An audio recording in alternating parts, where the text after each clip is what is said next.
সারাদিন রোজা রাখার পর যখন ইফতারের সময় একটু ঠান্ডা কিছু মুখে দিতে পারি অনেক বেশি শান্তি লাগে। আজকে ইফতারের পর খাওয়ার জন্য কিন্তু আমি পুডিং বানিয়েছিলাম।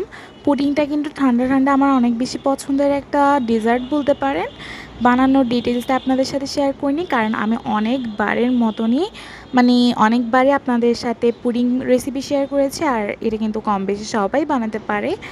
আর এটার রেসিপিটা ডিটেলসে শেয়ার না করলে আমার মনে হয়েছে ভালো হবে, তাও ভাবলাম একটু একটু ক্লিপ নিয়ে আপনাদের সাথে শেয়ার করি।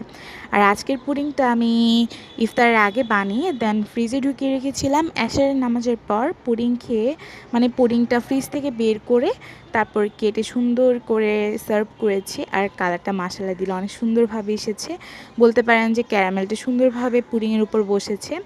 আর পুডিংটা খেয়ে আমার এত বেশি ভালো লেগেছে, ইফতারের পর ঠান্ডা বলতে পারেন সেমাই, পুডিং, দেন আইসক্রিম, দেন ফিরনি, এসব খাবার আমার কিন্তু খুবই পছন্দের।